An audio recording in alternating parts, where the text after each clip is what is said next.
I lived in this country now for 35 years, and it's been mostly a very depressing time.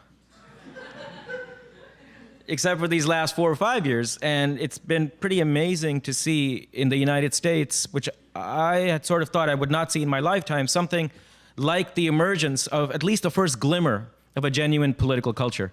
I don't think we're there yet. It's going to take a very long time for it to happen. But at least people are coming out and starting to think about the way in which society as a whole works, and what kinds of issues it'll take, what kinds of mechanisms and drives it'll take to actually change that society. Towards this, I think this series that Jacobin is putting out on socialism, the talks that Jason is organizing, play a very important role. And I'm amazed to see so many of you out here on a cold night. All this portends well, I think, for us. Let's see how long it goes on. But as long as the moment is there, I think we should try to do everything we can to deepen it and to take advantage of it. The issue before us today is why socialists constantly, or in an inordinate amount of time, focus on the working class as a strategic factor in society. Now, I think, to get straight to the point, there are a couple of fundamental reasons why socialists do so, and I think they're very sound reasons. And you can think of this as one being a diagnosis of what's wrong in modern society, and the second being a prognosis of what to do to make things better. Both of these point in the same direction. So let's start with a diagnosis. The diagnosis focuses on what kinds of things people need in their life to have a decent shot at happiness, at decent social relations with others, all the things that go into what we call justice, fairness and justice. And whatever else is needed, and there are many things that are needed for social justice, there are two that just about everybody agrees on. One is certain basic minimum material goods. People cannot lead decent lives if they are constantly worried about having enough to eat. They cannot lead a decent life if they don't have basic health, if they don't have housing, if they don't have certain material provisions that go into consolidating their everyday life so that they can strive for what they would regard as a higher end of things. Creativity, love, friendship. All of those things are harder to sustain when you don't have certain basic goods. So first of all, you need these goods. Secondly, for lack of a better term, autonomy. Or you can think of it in a more cumbersome way, freedom from domination. The basic idea is, if you are under somebody else's thumb, if you're being dominated by somebody else, there's always a chance that that authority which they have over you will turn into abuse. And being dominated by somebody else, therefore, means that the priorities by which you live are not going to be your own. They're going to be the priorities of that person who has power over you, which means that you don't essentially get to set your agenda, whatever that agenda might be. Therefore, if in modern society people lack these basic material goods and they lack autonomy, that is to say they experience domination, whatever else they need, it's going to be a society in which justice is very hard to achieve. Now, what socialists say is that capitalism is a social system which systematically deprives people of both of these, both the material goods that they need and their autonomy. And the reason is simple. Capitalism runs on the principle of profit maximization. Or to put it differently, it puts profits over people. Now, why does that undermine both of these things? Well, most people in a capitalist society have to work for a living, and they go to work for somebody else. While they're working for somebody else, their employer, the employer's priorities are not set by what is good for the employees who are working under his authority. It's set by the firm's goal of maximizing profits. And the reason he has to prioritize the profit maximization principle is if he does not maximize his profits, he dies. The firm dies.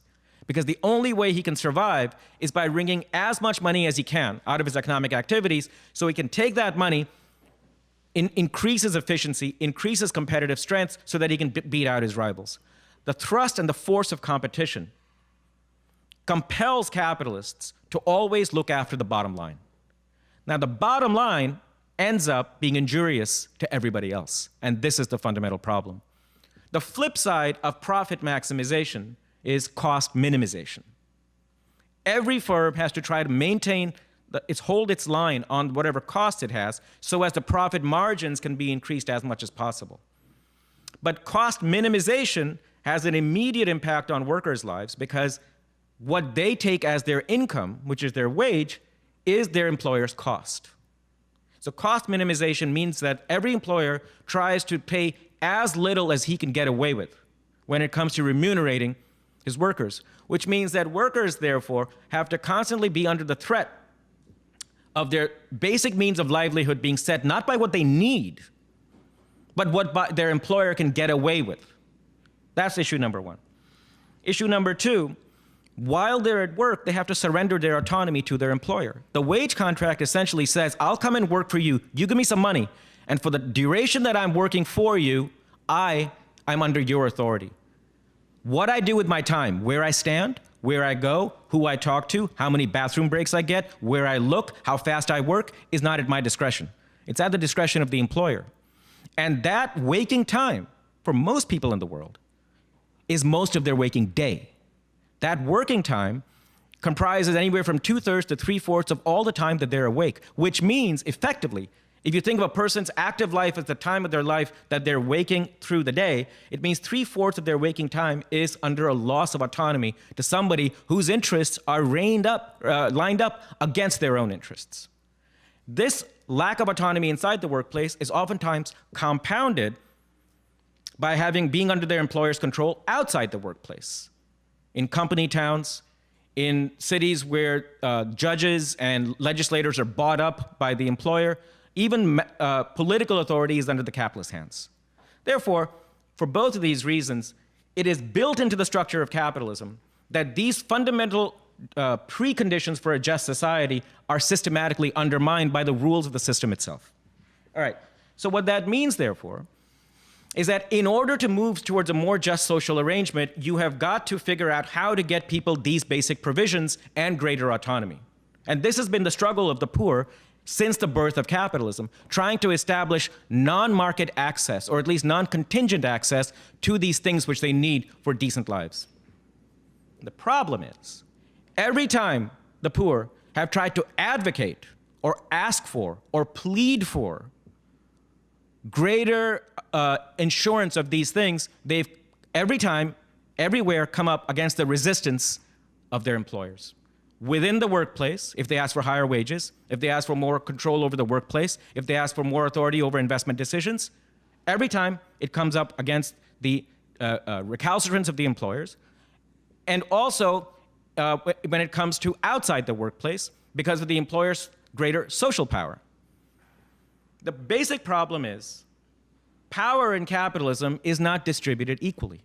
Not only do employers get to set the agenda within the workplace, they also have the authority and the power to set the agenda for society at large because of their control of the state, because of their greater resources for lobbying, because of their ability to buy politicians, and fundamentally because as long as they control investment, they control the creation of all the wealth and all the income of society, so everybody has to constantly worry about whether or not they're happy. This leads to a strategic problem, which is if the vast majority of the people in a capitalist society are denied the basic goods that are needed for social justice, and if every time they ask for them, they are denied to them by political authorities because of the influence of the capitalist class, how do you get them?